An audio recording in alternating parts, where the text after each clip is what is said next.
की, जो लगभग हर एक मेल यानी पुरुष कर रहा है।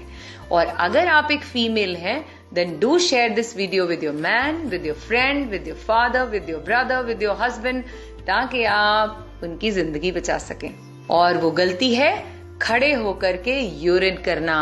आज मेल्स में urinary tract, bladder problems, bladder stones, prostate enlargement, UTI, prostate cancer, kidney problems इतनी ज्यादा बढ़ गई हैं जो पहले कभी भी नहीं थी।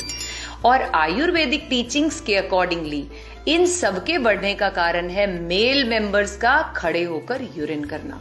दुनिया भर में बैठकर खड़े होकर के यूरिन करने को लेकर एक मैट एनालिसिस किया जा रहा है, जिसमें बहुत सी स्टडीज परफॉर्म की गई 1990 से 2010 के बीच में, और इसका डेटा चौंका देने वाला था। उन्होंने देखा कि जो लोग बैठ करके यूरिन पास करते हैं उनके अंदर पोस्ट वॉइड रेजिडुअल वॉल्यूम, मतलब अंदर जो ब्लैडर के अंदर जो यूरिन बच जाता है वो बहुत ही ना के बराबर था। ब्लैडर उनका कंप्लीटली एम्प्टी हो रहा था एज कंपेयर टू वो लोग जो खड़े होकर के यूरिन पास कर रहे थे। और ऐसा देखा कि बैठकर स्क्वाटिंग पोजीशन में यूरिन करने से लोअर एब्डोमेन मसल्स ज्यादा रिलैक्स होते थे ब्लैडर को एम्प्टी करने के लिए। और रिसर्च में यह भी पाया गया कि अगर ब्लैडर पूरी तरह से एम्प्टी ना हो, मींस यूरिन अंदर रह जाता है, जिसको यूरिनरी रिटेंशन बोलते हैं, तो यह यूरिन कहीं ना कहीं हमारी किडनी के ऊपर प्रेशर डाल रहा है, जिससे किडनीज का इन्फेक्शन, किडनीज में स्टोन और किडनी फेलियर तक की भी प्रॉब्लम आ सकती है। एक्सपर्ट्स ये कहते हैं कि जो हमारा यूरिन है वह हमारी बॉडी में जो पानी होता है उसमें जब हमारी किडनी को प्यूरिफिकेशन का काम कर रही होती है, वो ब्लड को, वेस्ट को बाहर निकालने के लिए पानी में मिक्स करके वो हमारी बॉडी से वेस्ट को बाहर निकाल देती है। और उनमें से एक वेस्ट प्रोडक्ट होता है यूरिया। और अगर हमारी बॉडी में यूरिन का कुछ पार्ट रह जाता है ब्लैडर के अंदर, तो वह जो यूरिया इकट्ठा होना शुरू हो जाता है वह साथ में जुड़ करके क्रिस्टल्स का फॉर्म लेना शुरू हो जाता है।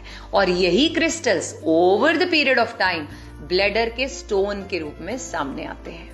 रिसर्च में यह देखा गया कि जो स्टैंडिंग पोजीशन में यूरिन करते हैं, यही चीज अब बहुत से लोगों में उनकी सेक्सुअल लाइफ डिस्टर्ब करने का भी बहुत बड़ा कारण है। जो ईडी की प्रॉब्लम इतनी बढ़ती जा रही है उसका सबसे बड़ा कारण भी यही है। तो यह सब मैंने आपको इसलिए बताया ताकि आप ये समझ पाएं कि ना सिर्फ हमारा आयुर्वेद बल्कि हमारी मॉडर्न साइंस भी ये रिकमेंड करती है कि कभी भी स्टैंडिंग पोजीशन में यूरिन नहीं करना चाहिए, और अगर बहुत ज्यादा इमरजेंसी हो तो ही आपको ऐसा करना चाहिए। और मोस्ट ऑफ द टाइम जब आप घर पर हैं या ऑफिस पर हैं तो सिटिंग पोजीशन में ही यूरिन को पास करें। इनफैक्ट आज तो स्टडीज ये भी बता रही हैं कि वह इंडियन टॉयलेट जिसको असभ्य बता दिया गया था अंग्रेजों के द्वारा और वेस्टर्न टॉयलेट को यहाँ पर इंट्रोड्यूस कर दिया गया था, बताया जाता है कि उससे भी हमारी बॉडी का वह जो इंटरनल ऑर्गन है जो यूरिन और स्टूल पास करने के लिए बना है, उसकी शेप के लिए वो बिल्कुल भी सही नहीं है। वह तब अपनी एग्जैक्ट शेप में आ पाते हैं जब हम बैठ करके स्क्वाटिंग पोजीशन में यूरिन और स्टूल पास करते हैं, जिससे हमारी ब्लैडर और हमारा जो वेस्ट मटेरियल है बॉडी से निकलने का वह बहुत ही इजीली पास आउट हो जाता है।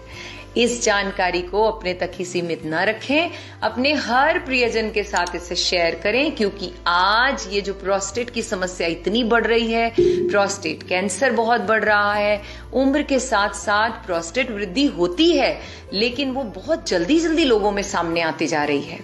प्रोस्टेट की प्रॉब्लम, किडनी की प्रॉब्लम्स इतनी बढ़ रही हैं, उनका एक प्रमुख कारण यह है जिसको कभी भी पता नहीं किया जा रहा था। दरअसल आधुनिक होने के चक्कर में हम अपना सिस्टम भूल गए हैं और भारतीय सीटों का उपयोग नहीं करते हैं, असभ्य मानते हैं। मुझे यकीन है यह जानकारी हमारे परिवार के